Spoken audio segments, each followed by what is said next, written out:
ये दूसरी जो लोकसभा की सीट है जहां उपचुनाव हो रहा है आज जी। तुहिन सिन्हा, इस पर कमेंट करिएगा। इस पर तो आपको बोलना चाहिए। आज अच्छी अच्छी खबर आ रही है महाराष्ट्र से, उत्तर प्रदेश से, लेकिन वहां वायनाड में प्रियंका गांधी 4 लाख से भी ज्यादा वोटों से लीड कर रही हैं। आपने तो पहले ही शायद हार मानी हुई थी ना वायनाड में। नहीं, बिल्कुल हार नहीं मानी थी। हमारी जो प्रत्याशी थी वो काफी एक काबिल युवा नेता है वहां पर। लेकिन देखिए, जिस प्रकार का समीकरण, जिस प्रकार की डेमोग्राफी है वायनाड में, जो डेमोग्राफी है वायनाड में, बहुत आश्चर्यचकित करने वाला परिणाम नहीं है। जी हाँ, जो मार्जिन है विक्ट्री का 4 लाख के लगभग, वो जो है निश्चित रूप से हमने उसकी अपेक्षा नहीं की थी। तो राहुल जी भी तो इतने से ही जीते। नहीं, राहुल गांधी को इनसे देखिए, मूल राहुल गांधी एक को मूल अंतर कम आया है। इस बार की मार्जिन जो है एक मूल अंतर नहीं 3.5 लाख के आसपास है। 3,60,62,000 है।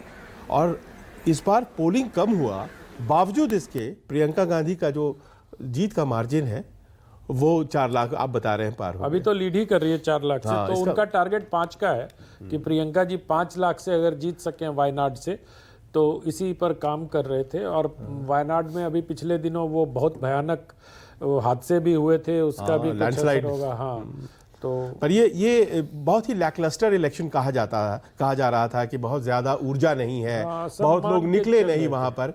लेकिन ये जो मार्जिन है जीत का, ये अपने आप में आश्चर्य करने वाला। ऐसा लगता है कि कांग्रेस के वोट तो बाहर आ गए, लेकिन लेफ्ट और भारतीय जनता पार्टी वालों ने सोचा कि नतीजा तो पहले ही से पता है, क्यों बाहर आए। हाँ, सही कह रहे हैं आप संजीव। मैंने क्रॉस चेक किया अभी। प्रियंका गांधी ने अपने भाई राहुल गांधी को पीछे छोड़ दिया है। 4 लाख से ज्यादा से प्रियंका लीड कर रही हैं, जबकि 3,65,000 के अंतर से राहुल गांधी ये सीट जीते थे। तो तुहिन, ये तो अब दोनों भाई बहन संसद में होंगे, ऐसा लगता है कि हंगामेदार होगा। आपकी नाक में बहुत दम करने वाले हैं संसद में दोनों, बल्कि तीनों, सोनिया गांधी भी हैं।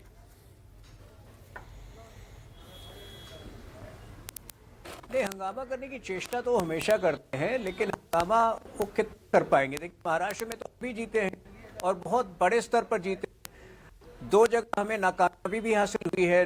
वायनाड में जो आप कह रहे हैं, वायनाड में तो हमने बहुत आशाएं भी नहीं रखी थी। झारखंड में जो है निश्चित रूप से परिणाम निराशाजनक है। लेकिन एक मूल अंतर जो बीजेपी और कांग्रेस के बीच है वो ये है कि आपको याद होगा 4 जून को भी जब परिणाम आए थे, अपेक्षा के अनुकूल नहीं थे। हमने यही कहा था कि हम मंथन करेंगे, हम कोर्स करेक्शन करेंगे। हम कांग्रेस की तरह नहीं। आज मैं कांग्रेस के प्रवक्ताओं को सुन रहा हूं, जो परिणाम आए महाराष्ट्र में, उसके बाद सबसे पहले तो वो अदानी को 4 गालियां दे रहे हैं, उसके बाद वो अपने परफॉर्मेंस पे बात कर रहे हैं। तो यही अंतर है बीजेपी और कांग्रेस के बीच। जहां तक लोकसभा सत्र, राज्यसभा सत्र का सवाल है, वक्फ की जो अमेंडमेंट बिल है वो निश्चित रूप से महाराष्ट्र की भव्य जीत के बाद मेरे ख्याल से दृढ़ता के साथ हम उसको पास अपने दर्शकों के लिए जरा झारखंड का वोट परसेंटेज। इन्होंने अडानी का नाम लिया तो एक बड़ा दिलचस्प आंकड़ा दिखाई दिया कि जो धारावी है वहां से कांग्रेस पार्टी जीत गई है। धारावी से कांग्रेस जीत गई। और रीडेवलपमेंट प्लान पर जिस पर कहा था उद्धव ठाकरे ने कि मैं आया तो जो अडानी को ये रीडेवलपमेंट 1 लाख करोड़ का दिया हुआ उसको रद्द कर दूंगा, तो वहां से कांग्रेस पार्टी जीत गई। हाँ, इसका मतलब यही है कि वहां के लोग कम से कम ये अडानी वाले नैरेटिव में यकीन रखते हैं।